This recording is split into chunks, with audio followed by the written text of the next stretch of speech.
it feels like the Saints are kind of giving up, right? I don't have a ton to say about this game outside of it's simply the Saints versus themselves.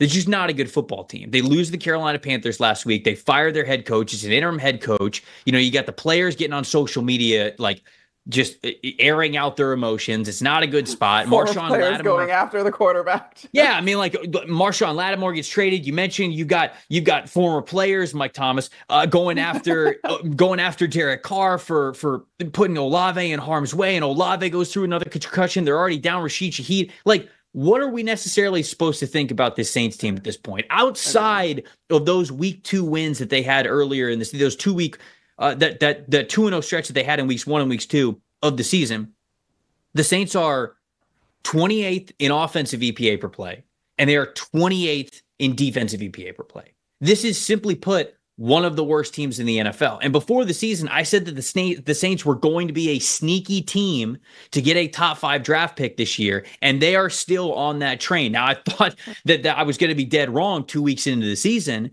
but here we are. Losing Eric McCoy at center really hurt. They've been playing musical chairs along the interior offensive line since. Talize Fuanga was in and out of the lineup. You lose Ryan Ramczyk, and that sucks. The secondary's been banged up. Now you got Paulson Adebo, who is out for the season. Marshawn Lattimore just got traded. Tyrann Mathieu doesn't look the same. Cam Jordan doesn't look the same. You got Demario Davis, but he certainly can't do it all himself. And what's on the offensive side of things? You didn't have Derek Carr for a couple of weeks, but now you get Derek Carr back. Carmen, I don't know what to do here because we have talked about, and I think you've brought this up a couple of times, Alvin Kamara is the X factor of this team, right? When all these things are going wrong, if Alvin Kamara can give you something here, you got a chance. Carmen, Kamara had over 200 all-purpose yards last week, and they lost to the Panthers. And they lost badly. Yeah. I don't. This is it's on the other side of things. The Falcons team that's playing incredibly well, right. And I don't really see a world outside of just it's the NFL, right, that the Falcons lose this game to the Saints this week. Yeah, I mean, I have down, I wanted to highlight a couple of things that the Falcons are doing well, specifically Kirk Cousins on third down. He's got 9 touchdowns versus 1 interception, 39 completions, gaining the first down, tied for 5th.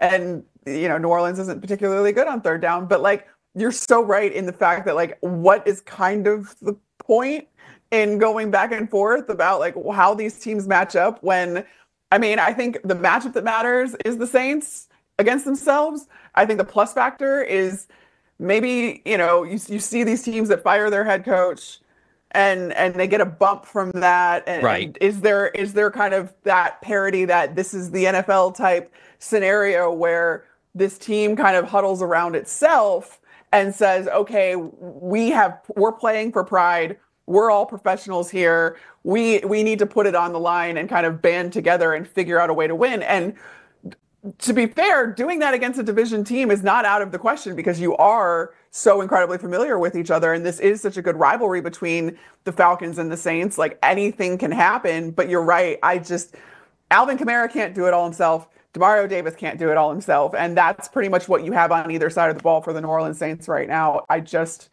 wish I had better news for Saints fans, but you're going against a Falcons team that is quite frankly rolling. Yeah. Falcons are playing incredibly well. They've got the 5th highest EPA per play on offense since week 3 this season. The defense, okay, it's a little bit of a struggle, but it was always going to be. This offense is absolutely cooking, though, with Zach Robinson at offensive coordinator and Kirk Cousins at quarterback. The offensive line's playing well. The weapons are playing well. Specifically, Bijan Robinson is running like one of the best running backs in the league. It's so efficient. They do exactly what they want to do. My plus factor in this one, I think it's a great point that you made. The plus factor is basically how pissed off are the Saints, right? How pissed off are you? Yeah. How pissed off are you? That the level of pissed offness of the New Orleans Saints could be the X factor in this one because it's in New Orleans, right? And that still remains a tough place to play. It's a divisional opponent. I threw out there the ultimate plus factor of all plus factors, and that is just Taysom Hill, right? Because he's played the most snaps yet this season over the last 2 weeks. He got in there as a runner. He got in there as a receiver. He was involved in the offense last week. So I figure, hey, in a game that it can't really make sense for the Saints to win this football game, Why not have Taysom Hill go out there and be the plus factor? But other than that, I just think the Falcons are playing so well. I don't want Falcons fans to watch this and think, well, you barely talked about our team. This should definitely be a game that you win. Kirk, I don't think he's lighting the world on fire, but it's a very efficient offense right now. They understand their identity. They understand what they do well. They run the ball so well with that two-headed monster of Tyler Algier and Bijan Robinson. And even if they just execute that kind of a game plan, I think it's going to be enough given the injuries that the Saints are dealing with, the vibes that the Saints are dealing with. And again, it just comes down to how pissed off the Saints are going to be because the Falcons should roll in this game.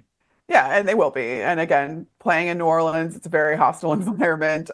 Even all the way up in the press box, it's cold. The food actually isn't great, which is weird because New Orleans is a great city.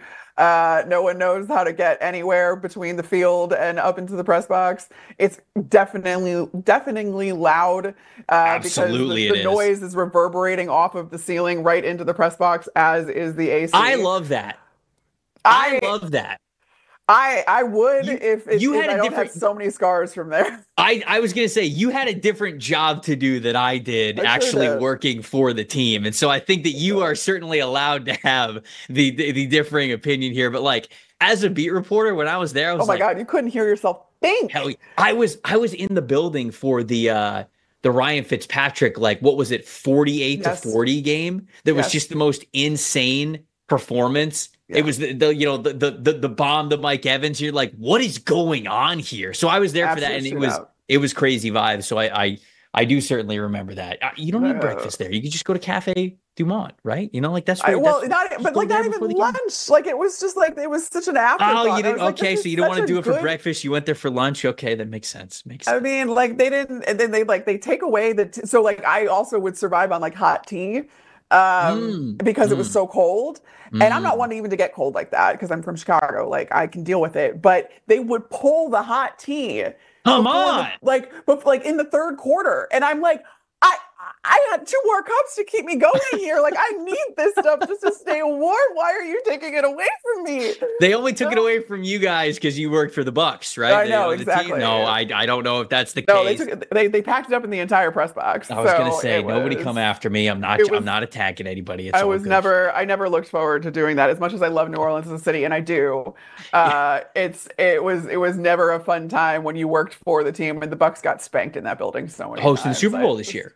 New Orleans. Yes, it is. So if either of us are going to be there, we're going to have to give a full report on whether or not the tea sticks around to halftime.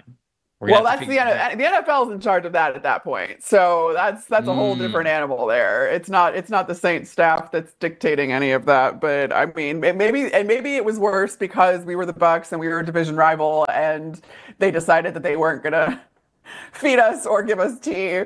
They're not going to do that. They're not. Although, anything to win a football. I wouldn't blame them, honestly. Like, I love anything to win a football game. I love the pettiness, quite honestly. So if that was their aim, like, more power to you, Saints. It would embody the Evans-Lattimore rivalry. It could be so, like, that could be the media's version of. So sad that's being.